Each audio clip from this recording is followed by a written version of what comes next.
Salut à toi et bienvenue dans cette nouvelle vidéo, j'espère que tu vas bien et dans cette vidéo on va parler des fonds de commun de placement, des SICAV, des OPCVM.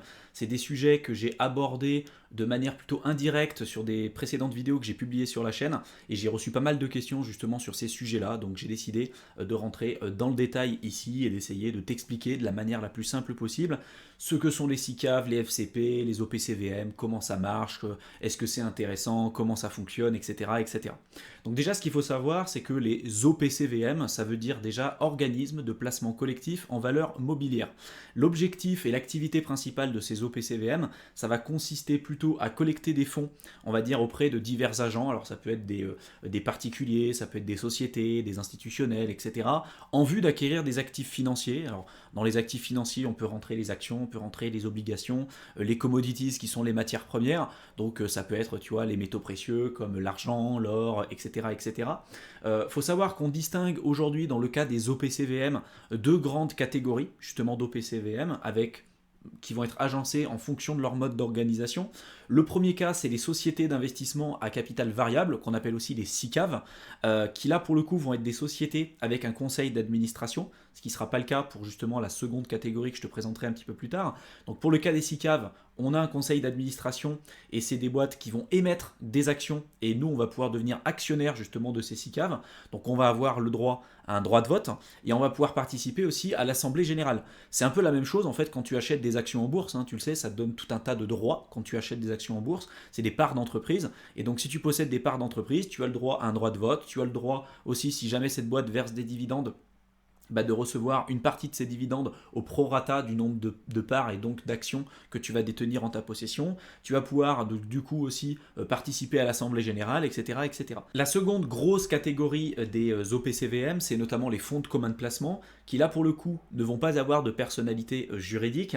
Ils vont être créés par des sociétés de gestion ou des banques dépositaires.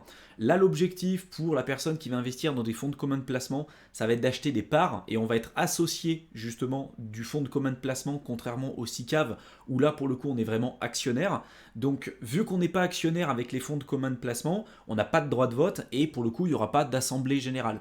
Donc tu vois, il y a quelques différences à avoir entre les deux et c'est important d'avoir les idées au clair avant d'aller plus loin et si jamais tu souhaites investir dans certains OPCVM. Il faut savoir qu'il existe plusieurs catégories d'OPCVM et plusieurs types si tu veux d'OPCVM. Donc on va par exemple retrouver les OPCVM monétaires qui là pour le coup vont investir plutôt sur des obligations à court terme avec peu de risques, donc forcément s'il y a peu de risques, il y aura peu de rendement. Tu vas retrouver aussi des OPCVM obligataires, donc là qui vont être constitués majoritairement de titres de créance à moyen et long terme. Ils ne vont pas pouvoir contenir plus de 10% en actions ou en équivalent.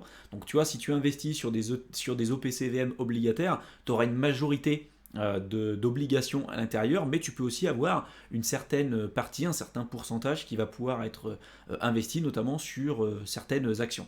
Tu vas avoir aussi des OPCVM actions qui là pour le coup vont être constitués majoritairement d'actions des sociétés cotées en bourse ou équivalent. Tu vas avoir des OPCVM alternatifs, donc là c'est des OPCVM qui vont investir dans d'autres parts d'OPCVM. Tu vas avoir des fonds à formule ou qu'on appelle aussi des OPCVM à capital garanti. Donc là, clairement, ils peuvent faire ce qu'ils veulent, ces OPCVM-là. Ils peuvent investir sur des actions, des obligations, sur des commodities, donc sur des matières premières. Il y a certains fonds qui peuvent montrer, par exemple, des résultats intéressants, type un fonds qui va te dire, moi, j'ai fait des performances par le passé de l'ordre de 50% annualisés et je vous garantis, si vous nous rejoignez notre fonds, je vous garantis un rendement annualisé au minimum de, par exemple, 20%. Donc attention, c'est quand même assez libre et attention de bien lire les clauses du contrat parce que souvent quand ils vont s'engager à un certain type de rendement, tu le sais, mais dans l'investissement il n'y a aucune garantie et malheureusement il y a quand même certains fonds et certaines personnes qui vont présenter des garanties d'investissement. Donc attention, souvent il y a des clauses qui expliquent que s'ils dépassent notamment les garanties de par exemple 20%, ils vont prendre des frais supplémentaires, mais souvent c'est des fonds qui vont prendre énormément de frais. Donc voilà, sois quand même vigilant là-dessus. Comprends aussi que il n'y a aucune garantie dans l'investissement. Comprends aussi que c'est pas parce qu'un fonds a réussi à faire, je sais pas, des super performances sur 5 ans, 7 ans, qu'il le fera forcément sur les prochaines années et sur des durées plus longues, par exemple sur 20 ans. D'ailleurs, il y a plein d'études qui montrent que l'écrasante majorité des professionnels et des gestionnaires de fonds ne sont pas capables sur des périodes de temps relativement longues de faire mieux que le marché. Donc voilà, fais vraiment attention à ça, mais sache que ça existe. Il y a des OPCVM qu'on appelle des fonds à formule ou à capital garanti. Là, c'est quand même assez libre. Ils vont en général présenter leurs performances et ils peuvent donner une certaine garantie de rendement. Je le répète, mais fais attention aux clauses et fais attention surtout aux frais, parce que la majorité de ces fonds souvent ont quand même beaucoup de frais et peut-être même certains des frais cachés. Et enfin, tu as un autre type d'OPCVM. C'est ce qu'on appelle des OPCVM diversifiés. Donc là, ils peuvent être constitués d'actions ou d'équivalents, de titres de créance qu'on appelle aussi des obligations. Ça peut être des matières premières, ça peut être aussi de l'immobilier coté, etc., etc. Souvent, ils vont investir aussi dans plusieurs zones géographiques, dans plusieurs secteurs d'activité. Donc on retrouve un petit peu la même disposition ou un peu la même manière de réfléchir que lorsqu'on décide d'investir de manière passive en utilisant notamment les ETF. Donc voilà, c'est un peu la même mentalité qu'on va retrouver dans ce type d'OPCVM. Pour que tu puisses avoir une vision un peu plus objective des OPCVM, je t'ai mis à l'écran un tableau qui représente les avantages et les inconvénients des différents OPCVM. Typiquement, pour les avantages, on va avoir plutôt des OPCVM qui vont être relativement bien diversifiés, en tout cas plus diversifiés que si on était amené à faire du stock picking à titre individuel de notre côté. Par contre, attention, on ne sera pas autant diversifié que si jamais on était amené à investir de manière individuelle sur des ETF en prenant compte de faire attention à la répartition sectorielle, géographique, à la répartition aussi en termes d'actifs, etc., etc.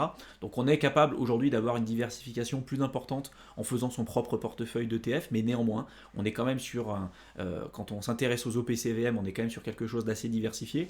Il y a un ticket d'entrée qui est assez faible, puisque pour quelques centaines d'euros, pour la majorité des OPCVM, on peut déjà rentrer tout simplement dans ces fonds. Il y a une gestion professionnelle, donc attention, c'est mis dans les avantages, mais encore une fois, la plupart des études montrent que l'écrasante majorité des professionnels ne sont pas capables de battre le marché en utilisant notamment des fonds actifs et des stratégies actives d'investissement.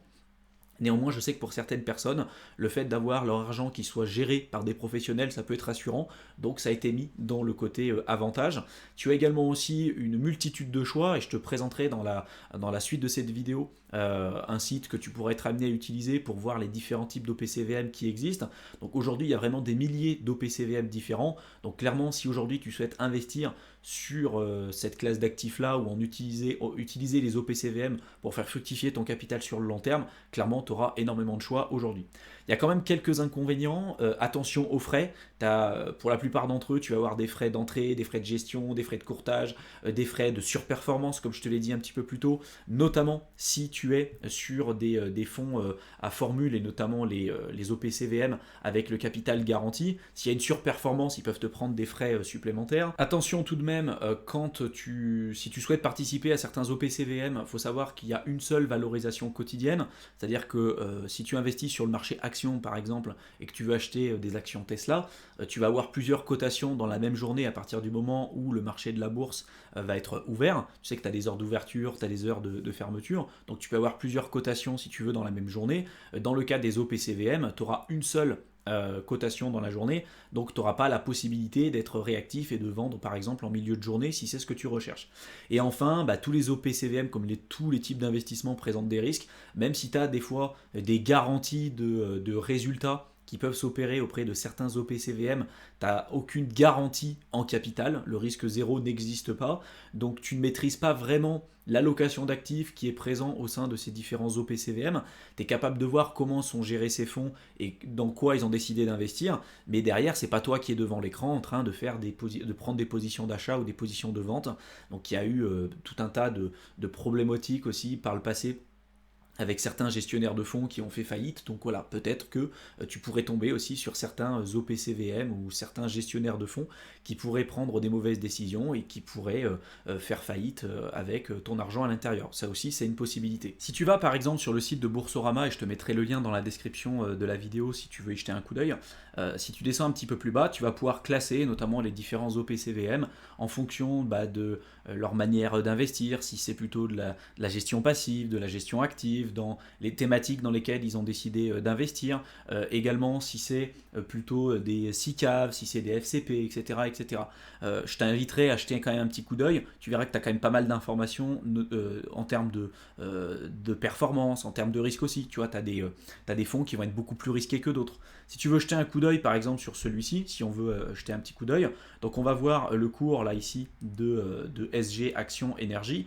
Pour le coup, on va avoir un descriptif juste en dessous. On nous dit que c'est un FCP, donc c'est un fonds commun de placement qui a pour objectif de performer son indice de référence, le MSCI World Energy, sur la durée de placement recommandée. Il est investi principalement en actions liées directement ou indirectement au secteur de l'énergie. Donc si typiquement tu ne crois pas forcément au secteur de l'énergie, tu trouves que c'est trop risqué, tu vas peut-être pas forcément t'orienter dessus. Néanmoins, tu vois, en général, tu as quand même un petit descriptif de ce que souhaite faire ce fonds-là et ce qu'il souhaite aujourd'hui surperformer, c'est quoi le benchmark et c'est quoi le marché sous-jacent qu'ils essayent aujourd'hui de surperformer. Là, tu vas voir les variations et l'évolution du cours au fur et à mesure du temps. Donc tu peux regarder par exemple sur 10 ans, sur 5 ans, sur 3 ans, etc. Attention, tu as des fonds qui sont là depuis peu de temps et puis tu en as d'autres qui sont là depuis plus longtemps. En général, c'est quand même mieux si tu as un horizon de temps, on va dire un historique qui est plus long, parce que tu vas pouvoir voir justement les performances sur une durée qui sera quand même plus significative. Si tu as un fonds qui a surperformé pendant un an, mais qu'il est uniquement présent pendant un an, tu comprends bien que c'est quand même pas forcément très représentatif d'un véritable investissement sur le long terme. Si on descend un petit peu plus bas, on voit que ce fonds de commun de placement, c'est géré aujourd'hui, si tu veux, par la Société Générale. Si on descend encore plus bas, on va pouvoir voir les conditions de souscription avec les différents frais.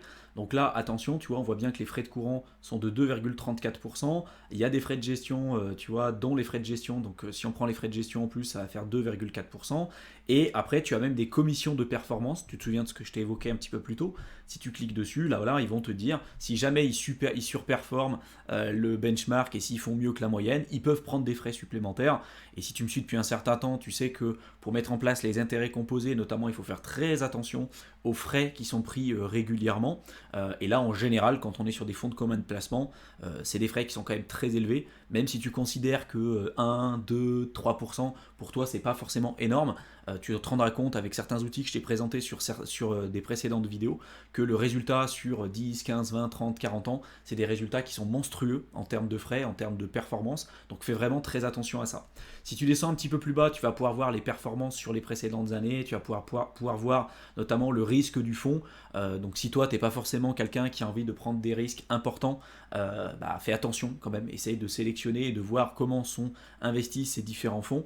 Mais voilà, l'idée c'est que tu sois quand même relativement curieux, que tu jettes un petit coup d'œil, que tu te rendes compte de ce qui existe et puis peut-être que ça t'amènera certaines questions que tu pourras bien évidemment me poser dans la section commentaires. Pour finaliser cette vidéo, ce qu'il faut que tu retiennes, c'est que les OPCVM aujourd'hui sont soit créés par des groupes indépendants ou par des grandes banques. Dans le cas de l'exemple précédent, c'était par exemple le cas de la Société Générale.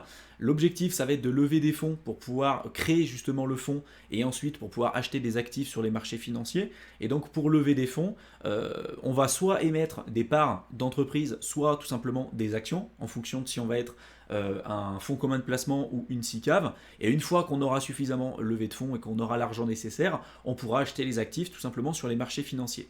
Ce qu'il faut que tu retiennes aussi, c'est qu'il y a plusieurs niveaux de gestion. Tu peux avoir des fonds de gestion qui vont avoir plutôt une gestion libre, donc ce qu'on appelle aussi une gestion active.